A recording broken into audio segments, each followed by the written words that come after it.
আমির হামজা হুজুর কোন সাহসে আরাফাত রহমান কোকোকে কুকুর বললেন? এই জন্যে আজ কিন্তু তিনি 2টি থানায় মামলা খেয়েছে। জানেন আপনারা সবাই, তিনি হচ্ছে এবার এমপি পদপ্রার্থী। আরেকজনে অপরাধীকে কখনোই তো পদপ্রার্থিতা রাখা যায় না। হয়তোবা এখন তার পদপ্রার্থিতা বাতিল করা হবে। এই আমির হামজা হুজুর আজ থেকে আরো 3 বছর আগে, মানে 2023 সালে শহীদ প্রেসিডেন্ট জিয়াউর রহমানের ছোট ছেলে তারেক রহমানের ছোট ভাই আরাফাত রহমান কোকোকে বলেছিলেন কুকুর। একটি ওয়াজের মঞ্চে উঠে তিনি বক্তব্য দেওয়াকালীন অবস্থায় বলেছিলেন, দেখেন আরাফাত রহমান কোকো নামটা জানি একটু কেমন।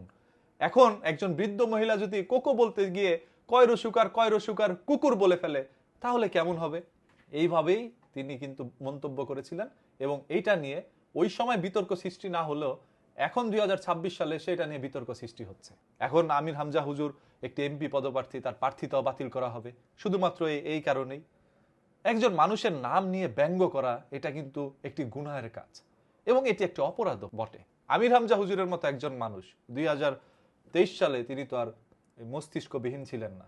নিশ্চয়ই তার জ্ঞান বুদ্ধি রয়েছে, তার মধ্যে এলেম রয়েছে, তার মধ্যে ইসলামিক জ্ঞান যেহেতু আছে এই জন্য তাকে আলেম বলা হয়, মাওলানা বলা হয়, তাকে হাফেজ বলা হয়।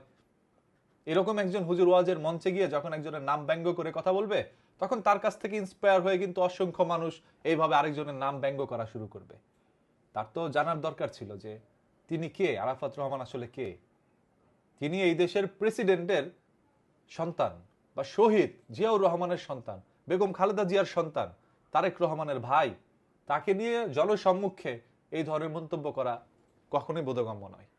এই যে আজকে তার বিরুদ্ধে মাগুরায় একটি মামলা হয়েছে, যশোরে একটি মামলা হয়েছে। এছাড়াও মেহেদী হাসান বলেন, এই ধরনের কটূক্তি ও অসম্মানজনক বক্তব্য জাতীয়বাদী চেতনার বিশ্বাসী মানুষের আবেগ ও মর্যাদাকে আঘাত করেছে। আমির হামজা হুজুরের বিরুদ্ধে 50 কোটি টাকার মানহানির মামলা করা হয়েছে। 1 টাকা 2 টাকা না ভাই, 50 কোটি টাকার। আমির হামজা হুজুর এটা দিতেও পারবে না, এই জন্য তার জেল খাটতে হবে।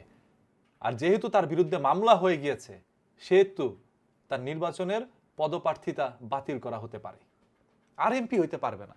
এই যে স্বপ্ন দেখছিল যে তিনি একদিন বড় এমপি হবে, সেটাও পারবে না।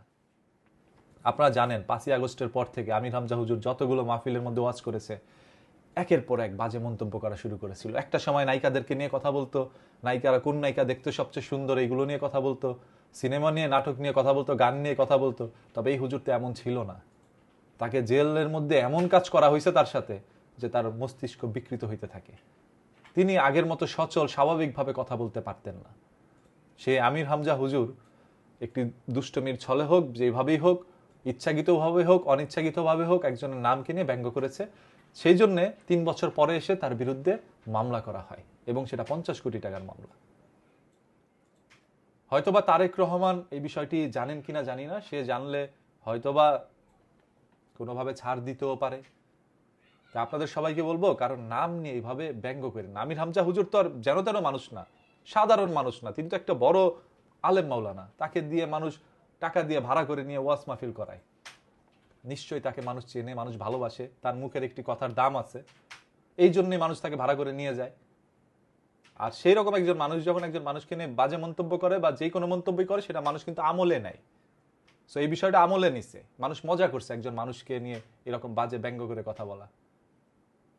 আবার যেই লোকটাকে নিয়ে আপনি কথা বলছেন, এই যে আরাফাত রহমান কোকো, তিনি কিন্তু দুনিয়া থেকে অনেকদিন আগেই বিদায় নিছেন। একজন মৃত মানুষকে নিয়ে হাসি ঠাট্টা করা, এইভাবে নাম নিয়ে ব্যঙ্গ করা, এটা আসলে ঠিক হয় না, আমার ব্যক্তিগত মতামত ভাই। তবে আপনাদের অনেকের কাছে এখন মনে হইতে পারে আমি বিএনপির দালালি করতেছি, একজন হুজুরের বিরুদ্ধে কথা বলছি। না ভাই, দালালি করতে আসি নাই। আপনি ধরনের কমেন্ট করার কারণে আপনি হয়তো বা কারো দালালি করতে আসছেন। আমি দালাল না, যেটা সত্য সেটা প্রকাশ করি আপনাদের সামনে। আপনাদের কাছে কি মনে হয়, আমির হামজা হুজুর যে আরাফাত রহমান কোকোকে কুকুর বলছে, এটা কি আসলে সঠিক? দেখি আপনার মস্তিষ্ক কি বলে, আপনি একটু কমেন্ট করে জানান। এবং তার বিরুদ্ধে 3 বছর পরে এসে কেন মামলা করা হয়েছে? আগেও তো করতে পারতো, এখন কেন করছে? কেন তার প্রার্থিতা বাতিল হতে যাচ্ছে? এই বিষয়টি আপনাদের কাছে কি মনে হয়? আপনাদের মস্তিষ্ক খাটান, খাটায় কমেন্ট করে জানান।